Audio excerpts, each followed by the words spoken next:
చోళదేశంలో కర్ణమంగళం అనే ఒక ఊరుంది.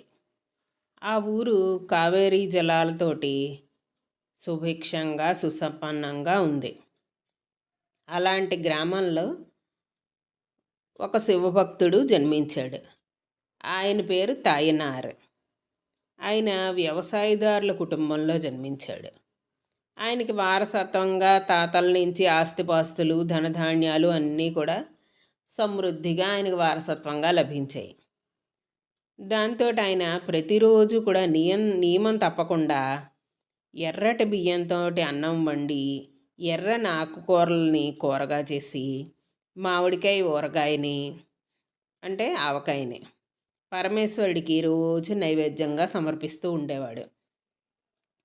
ఇలాగ కొంతకాలం గడిచేసరికి తరతరాలుగా వస్తున్న ఆ సంపదలన్నీ కూడా కరిగిపోయాయి.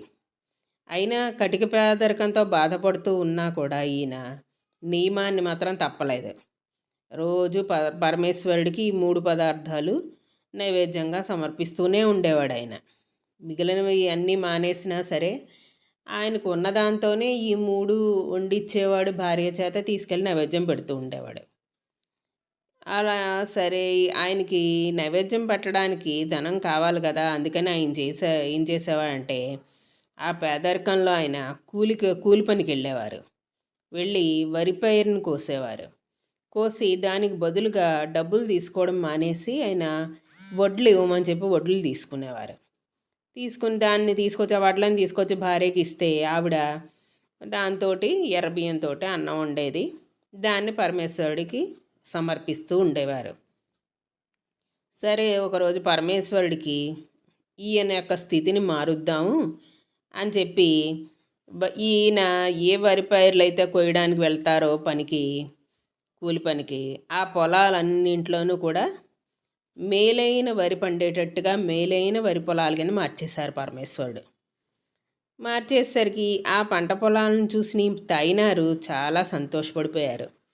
తను కూలి చేసి అలాగ వచ్చిన ఆ కూలికి వడ్లు తీసుకునేవారు కదా, అలా వడ్లు తెచ్చుకునేవారు. మంచి బియ్యాన్ని పరమేశ్వరుడికి నైవేద్యంగా సమర్పిస్తూ ఉండేవారు అన్నం వండి.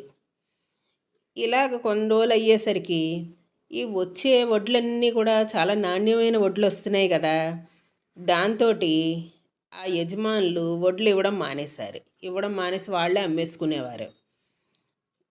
దాంతో ఈ కోసేవన్నీ కూడా నాణ్యమైన వడ్ల కింద ఉండడంతో ఈ తాయినార్ కుటుంబానికి వడ్లు లేకుండా పోయాయి. వడ్లు ఇవ్వడం మానేశారు ఆ యజమానులు. ఇవి బాగున్నాయి కనుక మేమే అమ్మేసుకుంటాం, మీకు ఇవ్వమన్నారు. దాంతో వడ్లు లేకుండా పోయాయి. ఇంకేం చేద్దామా అని చెప్పి ఇంకో గత్యంతరం లేక ఈ తాయినార్ భార్య వాళ్ళ ఇంట్లోనూ పెరట్లో ఉన్న ఆకుకూరలు కోసుకొని తీసుకొచ్చి వండి ఆవిడ భర్తకి ఇచ్చింది నైవేద్యం పెట్టడానికి. అలాంటి పరిస్థితుల్లో కూడా ఈ తాయినారు ఎంతో సంతోషంగా ఉండేవారు. ఆ దంపతులు ఇద్దరూ కూడా పరమేశ్వరుడికి సేవ చేసుకోవడంలో ఎలాంటి లోపము రానియకుండా అలాగే భక్తితోటి జీవిస్తున్నారు వాళ్ళు. ఇంట్లో సరే కొన్ని రోజులు అయ్యేసరికి ఇంట్లో పెరట్లో ఉన్న ఆకుకూరలన్నీ కూడా అయిపోయిన తర్వాత ఈ తాయినార్ భార్య ఇంకా తన భర్తకి ఏమీ తినడానికి ఇవ్వడానికి లేకపోయేసరికి ఆహారంగా ఆవిడ నీటిని ఇవ్వడం ప్రారంభించింది.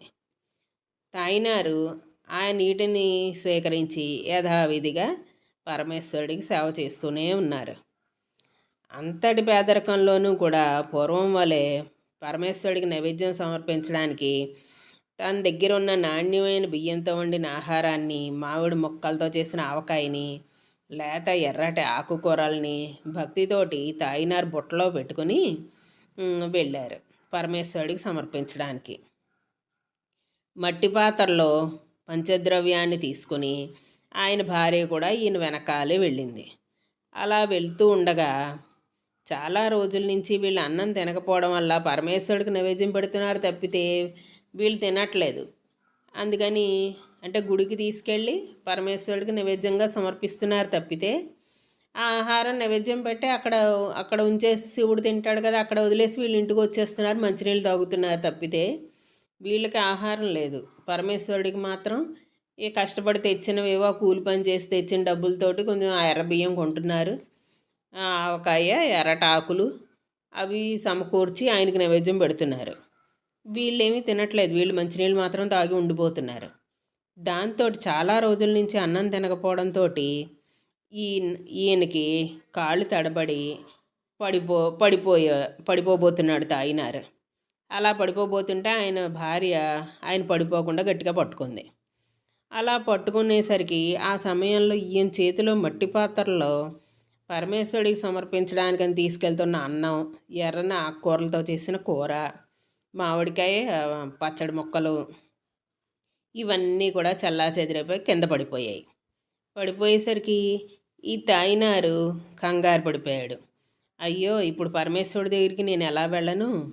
మనల్ని సంరక్షిస్తూ ఉండే పరమేశ్వరుడికి నైవేద్యంగా సమర్పిద్దామని తీసుకెళ్తుంటే ఈవేళ నాకు ఆ భాగ్యం లేకుండా పోయిందే, ఇలా కింద పడిపోయాయి అని చెప్పి చాలా బాధపడిపోయి ఆయన వెంటనే కొడవలు తీసుకొని ఇంకా నేను పరమేశ్వరుడికి నైవేద్యం సమర్పించుకోవడానికి ఈవేళ నా దగ్గర ఆహారం లేదు అని చెప్పి ఆయన కొడవలతోటి తన మెడను ఖండించుకోవడానికి ఆయన ఉద్యుక్తుడైపోయాడు. బాధపడ్డాడనమాట. ఆవేళ శివుడికి పరమేశ్వరుడికి ఆహారం సమర్పించలేకపోయానే అన్న బాధతోటి కొడవలతో తన తలని ఖండించుకోబోయాడు. అప్పుడు ఆయన చేతిని ఎవరో పట్టుకుని ఆపినట్లు అనిపించింది ఆయనకి. కింద పడిపోయిన మామిడి ముక్కల్ని పరపరమని నవిలిన శబ్దం ఒక్కసారిగా పైకి వినిపించింది.